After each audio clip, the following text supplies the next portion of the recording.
आप लोग पानी का जहाज़ बहुत देखे होंगे, उसमें रहने के लिए घर देखे होंगे, बहुत सारी जो सुविधाएं हैं लग्जरी जो होटलों में मिलती है वो देखे होंगे। क्या आप लोग कभी सोचे होंगे, क्या आप लोग कभी ये सोचे थे कि पानी में जो घर है वो भी तैरने वाला होता है? ये भैया जो है ये पानी में तैरने वाला एक ये घर बनाया है, घर ना भैया? जी घर ही है। हाँ पानी में तैरने वाला एक घर बनाया है। आप लोगों को सोच के बहुत अजीब लग रहा होगा। और पीछे में देख सकते हैं यही जो है घर है, इस पर लिखा है यह केवल घर नहीं, जलवायु परिवर्तन पर बिहार का ठेठ जवाब है। क्योंकि ये बिहारी है और इन्होंने ये पानी में तैरने वाला घर बनाया है। चलिए हम बात करते हैं, कहाँ से आइडिया आपको?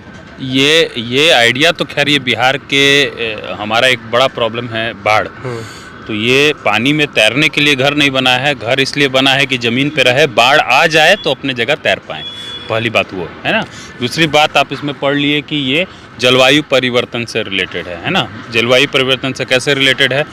अगर अत्यधिक गर्मी होती है तो नेचुरली हम अपना टेम्परेचर कूल डाउन कैसे कर लेंगे। और उस पे एक स्लोगन लिखे हैं, बिहार का ठेठ जवाब है। इसका मतलब क्या? बिहारी हैं जो काम करेंगे ठेठ तरीके से करेंगे, दुनिया के सामने वो जवाब दे रहे हैं। जलवायु परिवर्तन केवल हमारा प्रॉब्लम नहीं है, बिहार का प्रॉब्लम नहीं है, दुनिया का प्रॉब्लम है। लेकिन जलवायु परिवर्तन के चलते बिहार जो है वो सबसे ज़्यादा झेलता है इस चीज़ को, क्योंकि हमारा जोग्राफिकल लोकेशन ऐसा है। जलवायु परिवर्तन के चलते बड़े मात्रा में विस्थापन होना, बहुत बड़े मात्रा में फसल का बर्बाद होना, ये सब हम लोग झेलते हैं, है ना। अच्छा, जो ये आप तैरने वाला घर बना है, मैसेज क्या है इस घर का? मैसेज क्या है? बहुत बढ़िया क्वेश्चन। मैसेज हमारा ये है कि हम लोग आगे 30 से 40-50 साल के बाद में दुनिया कैसी होगी, है ना। उस समय हमारे पास रिसोर्सेज की कमी हो गई, हमारे पास खाना वैसा नहीं उगेगा, हमारे मटेरियल्स जो हैं वो वैसे अवेलेबल नहीं रहेंगे। तो क्या ऐसा सभ्यता हो सकता है जो हम आज कल्पना करके बनाए, लेकिन उस ज़माने के हिसाब से वो फिट बैठे?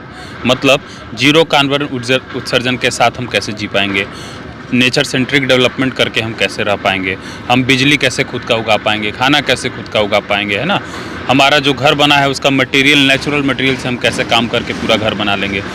पानी जो फिलहाल ये पानी में तैरने वाला घर बना है, क्या क्या इसमें मटेरियल यूज किया गया है? इसको यूज़ किया है, इसमें हम लोग मिट्टी, गोबर, धान की भूसी, है ना, लोकल टेक्निक, घास पात, बांस, इन सब चीज़ को तो कंप्लीट नेचुरल साधन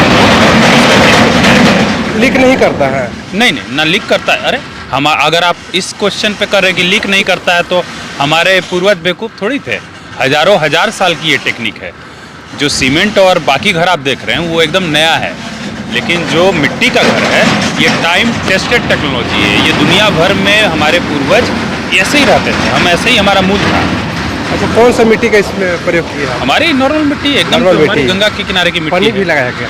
सॉरी, पन्नी भी लगाया है? पन्नी नहीं लगा हुआ है, वो मिट्टी है। मिट्टी के साथ में जो उसमें और भी चीज़ें मिली हैं, हाँ। जैसे चूना है, चोआ है, ये सब मिश्रण जो है उसको ऐसा बना देता है कि वो वाटर रेजिस्टेंट हो गया। अभी ये जो प्लास्टर है इस पर पानी भी जाने पे वो नहीं झड़ेगा। इससे हम लोग ईंट भी बना रहे हैं। वो ईंट जो है वो टेम्परेचर को ठंडा रखता है घर के अंदर। उसको बनाने में हमें कोयला जला करके पकाने की ज़रूरत नहीं है, वो धूप से सूखता है। तो आइडिया ये है कि हम लोग नेचर सेंट्रिक डेवलपमेंट का क्या तरीका है, उसको इन्वेंट कैसे करें। तो ये एक प्रयोग हो रहा है।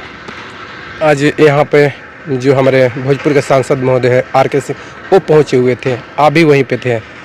क्या जो ये प्रोजेक्ट बना है, आप भी मोहली घाट पे ही आप अपना प्रोजेक्ट लाए, दिखाने का प्रयास नहीं किया? नहीं, दिखने के लिए उनके पास समय की थोड़ी अभी कमी थी, बट उनको इस बारे में इन्फॉर्मेशन है, नॉलेज में है। हाँ, DDC सर साहब ने उनको बता दिया कि क्या प्रोजेक्ट है, क्या हम लोग करना चाह रहे हैं।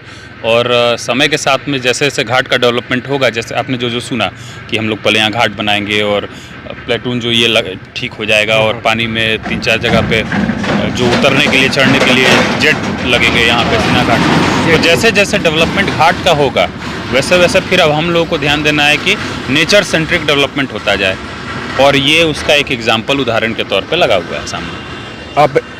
आप इसी क्षेत्र के रहने वाले देखते होंगे कि जब भी बाढ़ आता है तो यहाँ पर बहुत मात्रा में कटाव होता है, उसको रोकने का अभी सरकार को कुछ पहल करना चाहिए। कटाव को रोकने के लिए एक तो इन लोगों ने बात की, जो देखिए जो पानी में जो कचरा बह के आ रहा है शहरों से, वो ही कारण है जो गाद जमीन जमा हो रही है। जैसे जैसे नदी की गहराई कम होगी उसकी चौड़ाई ज़्यादा होगी, गहराई जैसे जैसे कम होगी उतना ही पानी चारों तरफ बिखरेगा। तो जैसे जैसे ये लोग नदी को साफ़ करेंगे और नीचे का तल को क्लियर करके डेप्थ बनाएंगे, वही एक तरीका है। और वृक्षारोपण नदी के किनारे किनारे, मतलब पता नहीं यहाँ क्यों नहीं है, बट इस दोनों तरफ जोरदार वृक्षारोपण होना चाहिए, ताकि नदी के किनारे की मिट्टी जो कट कट के गिर रही है हर साल, बहुत बड़ा क्षति है ये। जिसकी ज़मीन है वो ना जान रहा है क्या हो रहा है उसके साथ। मैं इसीलिए एक सवाल पूछा आपसे। हाँ, तो जिसकी ज़मीन है वो जान रहा है।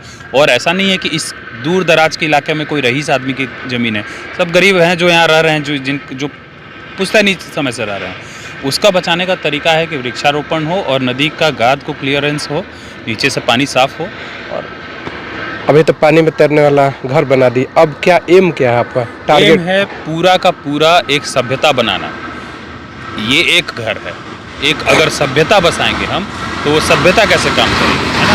उसका आपस में उसका फूड का सिस्टम कैसे काम करेगा, उसका एनर्जी कैसे काम करेगा, उसका इलेक्ट्रिसिटी कैसे उगेगा, खाना कैसे उगेगा, वहाँ के लोग जो होंगे वो क्या काम करते होंगे, बिना पैसा की ज़िंदगी जिया जा सकता है कि नहीं।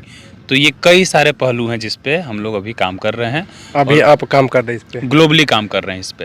हाँ, अभी आप एक चीज़ देख रहे हैं, जो समाज है पॉजिटिविटी में बहुत कम, नेगेटिविटी में ज़्यादा ध्यान रहता है, तो आप क्या मैसेज दीजिएगा? मेरे तरफ से तो हमेशा मैसेज ये रहता है यूथ के लिए कि बड़ा से बड़ा विजन देखना चाहिए, पॉजिटिव रहना चाहिए, हार्ड वर्क करना चाहिए, और यही जर्नी है, इसको एंजॉय करते रहना चाहिए। क्योंकि बहुत लोग पॉजिटिव नहीं रहते हैं, नेगेटिविटी सब बहुत आजकल जो है अब ज़्यादा। वो अब लोगों के ऊपर है। हर अंधेरे में एक भी उजाला होता है तो उजाला दिखता है, कीचड़ में एक कमल होता है तो वो दिखता है। तो सारे पॉजिटिव नहीं भी रहेंगे, लेकिन क्षेत्र में कुछ कुछ पॉजिटिव लोग रहेंगे और मिल के काम करेंगे तो होगा, है ना। और इससे ऐसे ही चलना है। पानी में जो तैरने वाला घर तो बना दिए, क्या सरकार को पता है इसके बारे में? सरकार को इस घर के बारे में पता है। इसका उद्घाटन में सारे सरकार मंत्री लोग इन्वॉल्व थे। आगे का जो विजन है वो भी क्या योगदान क्या मिल रहा है? अभी तक योगदान यही है कि इसको रखने में, रखरखाव में, इसको आगे के फर्दर किसी प्रोजेक्ट में सरकार अपने तरफ से जो सहयोग दे सकती है with law and order and safety security, वो देने के लिए तैयार कहीं है। से कुछ मैसेज आया आपको? किस रिगार्डिंग? कुछ जैसे आपने ये बनाया, इतना मैंने जैसे अभी प्रोजेक्ट तैयार किया, ऐसे ही कुछ सरकार का प्रोजेक्ट हो उस पर काम करने का? अभी मैं उतना घुस करके सरकार के लॉबी में भी नहीं हूँ, तो जो काम कर रहा हूँ सरकार देख रही है, उसको सराह रही है, और आगे का जो विजन है उसको समझ रही है। अब देखते हैं कि हम लोग कहाँ होते हैं, साथ में काम करेंगे जरूर। अब विजन बड़ा है तो काम अकेले होगा नहीं, गवर्नमेंट के साथ ही काम करना मैं वही पूछ रहा हूँ, इसीलिए होगा। वो भी जगह आ जाएगा। देर है अंधेर नहीं। हाँ देर है अंधेर नहीं हाँ, है। बिल्कुल, देर है अंधेर नहीं। ओके, चलिए, धन्यवाद। थोड़ा सा अपने बारे में परिचय थोड़ा बता दीजिए, मेरा नाम प्रशांत लोग कुमार है। जानना चाहेंगे। मेरा नाम प्रशांत कुमार है, आरा का रहने वाला हूँ, भोजपुर का। दुनिया घूम चुका हूँ, मोटरसाइकिल के रास्ते इंडिया से स्कॉटलैंड की जर्नी की है, और सब कुछ देखने के बाद में वापस बिहार मूव हो गया हूँ, और कोशिश कर रहा हूँ कि बिहार को दुनिया के सामने एक सस्टेनेबिलिटी का एग्जाम्पल के तौर पे प्रेजेंट करूँ। चलिए ठीक है, भैया जो है आरा के ही रहने वाले हैं, और ये जो आप महुली घाट पे ये जो तैरने वाला ये घर बनाए हुए हैं, जो महुली घाट पे आप देख सकते हो लगी हुई है, पानी में तैर भी रही है, और जलवायु परिवर्तन का ये एक नमूना है। ऐसे ही जो युवा पीढ़ी है आगे चल के आएगी, और वो जो है जलवायु परिवर्तन का जो दिशा और दशा है दोनों बदलेगी। फिलहाल खबर में बन रही है।